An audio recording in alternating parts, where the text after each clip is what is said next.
बेटा ये anti symmetric एक प्रॉब्लम ले लेते हैं। एंटी सिमेट्रिक का मतलब क्या, देखो अब ये कैपेसिटर और ये कैपेसिटर आपस में सेम है, ये कैपेसिटर और ये कैपेसिटर आपस में सेम, ठीक है ना, पक्की बात है।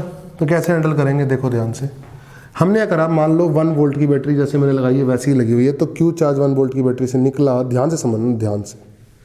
तो Q1 गया 1 माइक्रोफेरेड में और Q2 गया 2 माइक्रोफेरेड में। ध्यानपूर्वक देखो चीज़ों को, समझ में आई बात, यहाँ तक समझ में आया, कोई समस्या वाली बात नहीं है। अगर मैं 1 वोल्ट बैटरी की पोलैरिटी बदल दूँ, अगर मैं 1 वोल्ट बैटरी की पोलैरिटी बदल दूं, मतलब अगर ये तो ठीक है, यहाँ तक तो ठीक है, पुराने वाले केस के लिए ऐसे होगा। अगर मैं 1 वोल्ट की बैटरी की पोलैरिटी कर दूं ऐसे, तो अब यहाँ से Q चार्ज निकलेगा। तो मुझे सोच समझ के ये बताओ कि Q1 किस में जाएगा और Q2 किस में जाएगा। 1 माइक्रोफेरेड में Q1 घुसा था, तो 1 माइक्रोफेरेड में नीचे से Q1 घुसेगा, बोलो समझ में आई बात, और Q2 जाएगा ऊपर, बोलो समझ में आई बात। मतलब Q1 का रूट क्या है, चार्ज का रूट क्या है, Q1 के चलने का रूट है ये, Q1 के चलने का रूट है ये, समझ में आई। और Q2 के चलने का रूट क्या है, Q2 के चलने का रूट क्या है।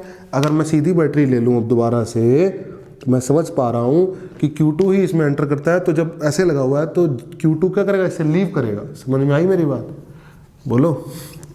अब Q2 फिलहाल लीव करेगा, इधर फिलहाल Q1 लीव करेगा। बेटा उल्टी बैटरी होगी तो Q1 एंटर करेगा, Q2 एंटर करेगा, और फिर Q1 यहाँ से लीव करेगा और Q2 यहाँ से लीव करेगा, समझे।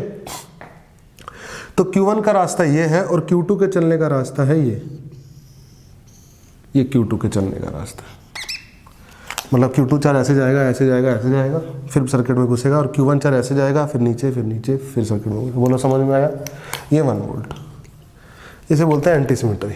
क्या बोलते हैं, एंटी सिमेट्री। अब कुछ नहीं करना है, काम खत्म हो चुका है। अब एक काम करोगे, क्या करोगे, फिर से Q equal to C equivalent into 1 volt. अरे 1 वोल्ट ही तो है यार, सही तो है, पक्का। तो क्या करोगे, क्या करो, क्यों निकालोगे।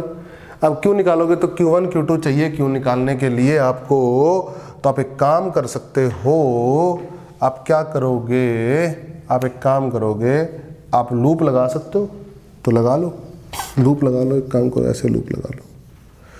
ध्यान से चीज़ों को देखा करो, गड़बड़ मत किया करो। Q1 ऐसे गया, Q1 ऐसे गया, तो ऊपर वाली प्लेट पे Q1, नीचे वाली प्लेट पे माइनस Q1, बहुत ही सुंदर, ठीक है। Q2 ऐसे गया, Q2 ऐसे गया, तो नीचे वाली प्लेट पे Q2 और ऊपर वाली प्लेट है माइनस Q2, सही है। अब देखो इस वाली प्लेट पे तो Q1 ही है, और इस वाली प्लेट पे माइनस Q1 है, इस वाली प्लेट पे Q2 है, और इस वाली प्लेट पे माइनस Q2 है, इस वाली प्लेट पे Q1 है, इस वाली प्लेट पे माइनस Q1 है, इस वाली प्लेट पे Q2 है, इस वाली प्लेट पे माइनस Q2 है इनर फेसिस पे, और इस वाली प्लेट पे Q1 माइनस Q2 और इस वाली प्लेट पे Q2 माइनस Q1 चार्ज है। चलो घूम जाओ, गोल गोल घूम जाओ, गोल गोल घूमते हैं, गोल गोल घूमते हैं। तो इस वाली प्लेट पे चार्ज है Q1, चार्ज अपॉन कैपेसिटेंस है 1, और वोल्टेज आ गया plus Q1 minus Q2 upon है 3, वोल्टेज आ गया।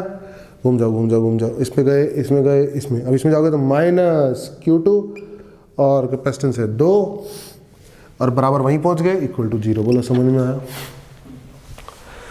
तो Q1 Q2 में रिलेशन निकल चुका है। Q1 प्लस Q1/3 4 Q1/3 चाचा, और Q2/2 और Q2/3 है ना दोनों, तो ये बनेगा 3 दूनी 6 और 5 5 Q2/6, तो ये बन गया 2। तो 8 Q1 is equal to 5 Q2। एक रिलेशन तो हमने ये निकाल लिया। एक रिलेशन निकालता हूं मैं डायरेक्ट, ऊपर ऊपर से बड़े वाले लूप में चलता हूं। देखो कैसे, यहां से चलूंगा ऐसे ऐसे ऐसे ऐसे ऐसे, वापस यहीं आऊंगा, ठीक है। अब देखो यहाँ से चलना शुरू करते हैं, चलो चलो चलो चलो चलो चलो चलो, फिर आया Q1, ये आया ये वाला कैपेसिटर Q1/1, चलो बहुत सुंदर। फिर चलो चलो आगे चले, आगे आ गया Q2/2, बहुत सुंदर। चलो चलो चलो आगे चलें, आगे चलें, आगे चलें, आगे चलें, आगे चलें, चलें, -1 वोल्ट, -1 वोल्ट उधर जाके प्लस का 1 वोल्ट। बोला समझ में आया बात, 1 वोल्ट कर दो चाहे, ठीक है ना, 1 ही लिख लो, वोल्ट आपको पता ही है, ठीक है ना, उसमें कोई।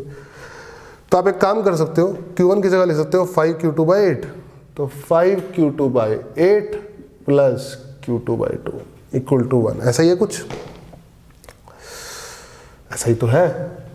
तो 5 Q2 आएगा और 4 आएगा इधर Q2, और इधर आएगा 8 और इधर आएगा 8, तो Q2 आएगा 8/9 और Q1 कितना आएगा। अब आप एक काम करो, Q2 की जगह लिखो 4Q1/5, तो Q1 प्लस 1/2 4Q1/5, ऐसा ही है नहीं, 4Q1/5 नहीं, 8Q1/5 इज इक्वल टू 1। इससे कट गया तो Q1 प्लस Q1/5 हो गया 9Q1/5, 9Q1/5 इक्वल टू 1, ऐसा ही है कुछ। देखो 5 और 4 9, 9Q1/5, तो Q1 कितना आ गया, 5/9 आ गया। बोलो समझ में आया मेरे भाई, पक्का। और इसको चाहे 1 वोल्ट कर दो, 1 वोल्ट कर दो, तो यहाँ 8V/9 आ गया और ये 5V/9 आ गया, और सही है, पक्का। अरे बोलो 1 वोल्ट कर सकते हो। तो टोटल, अब मेरी बात सुनो, Q1 प्लस Q2 दोनों मिलकर ये Q बनाएंगे कि नहीं बनाएंगे। अगर ये तो तब था ना जब पॉजिटिव पोलैरिटी थी, सीधी बैटरी है तो ऐसे ही होगा। ऐसे समझ लो कि Q1 इधर गया, Q2 मिल इधर गया, तो Q का हिस्से दो है, Q के तो 2 हिस्से हुए, इधर Q1 हुआ और इधर कितना हुआ, Q2 हुआ।